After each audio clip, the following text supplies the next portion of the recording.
inherited this long drawn-out war. You ended this war.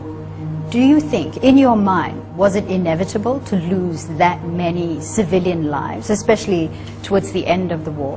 I deny it, because we never killed any civilians. You can categorically, confidently say that the Sri Lankan army never targeted civilians? No.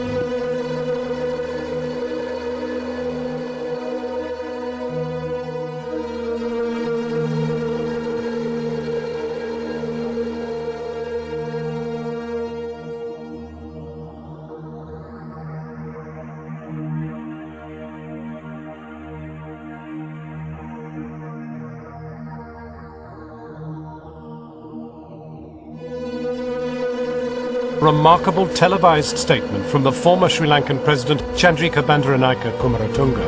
My 28-year-old son called me, sobbing on the phone, to say how ashamed he was to call himself a Sinhalese and Lankan after seeing the killing fields of Sri Lanka. Had one aim above all others.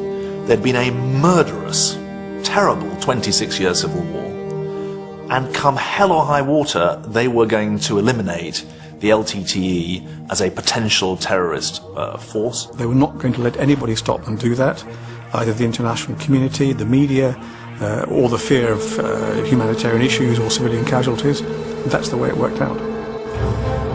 The people in charge of this operation, who today remain the two most powerful men in Sri Lanka, were the Defence Minister, Gotabaya Rajapakse, and his brother, the President, Mahinda.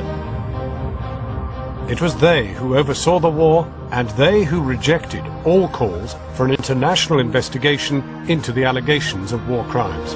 It is not for outsiders to impose their values or their judgments on Sri Lanka. These particular photographs show very dramatic injuries. One man with half his face torn away, another man essentially decapitated with fragments of the head lying about, and then a woman with a child. So these are the kinds of injuries that result from shrapnel. So you're talking about explosions and pieces of flying metal and debris. So it would be consistent with shelling? Yes, it would be consistent with shelling. There's nothing here that says that this wasn't due to shelling. Because we know then that at the highest levels of government, military in Sri Lanka, that they were aware of the attack.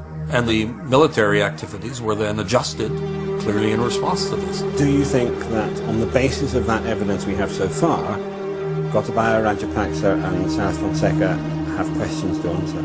There's no doubt that they have questions to answer, and if that episode is properly studied, and if the presumptions are borne out by more evidence, we're talking about the possibility of criminal charges. New evidence suggests they did it by deliberately downplaying the number of civilian refugees requiring food and medical aid in the no-fire zone. In April 2009, an internal cable from the US Embassy in Colombo, one of a massive trawl of confidential US diplomatic documents obtained by the website WikiLeaks, says, Sri Lankan government estimates of civilians remaining under LTTE control over the past several weeks were about 60,000. In fact, as the United Nations and the United States knew from satellite and other intelligence, the real figure was in the hundreds of thousands. The Sri Lankan government had their own drones and satellites and would have known that too. The effect of this underestimate on the trapped civilians was devastating. It takes 30 tons of food to feed 60,000 people for a day. Now we know there was anything from 200,000 to 300,000 people in the zone during the month of April, and between April the 1st and April the 27th, only 60 tons were delivered. So across that whole period of nearly 4 weeks, you had enough food delivered to feed 60,000 people for 2 days, not 300,000 people for a month. That is the scale of the humanitarian emergency that existed, and so the responsibility for that goes directly back to the government in Colombo. But this was President Rajapakse's estimate given to CNN on April the 28th. We are sending the supplies. That's why we want to finish this as soon as possible and get the people into our side, because there are only about 5,000 to say even 10,000 as they say. It was a vast underestimate. The president himself had now endorsed the rigged figures which were being used to justify the denial of adequate humanitarian supplies. The government systematically deprived people in the conflict zone of humanitarian aid, food and medical supplies, particularly surgical supplies, adding to their suffering.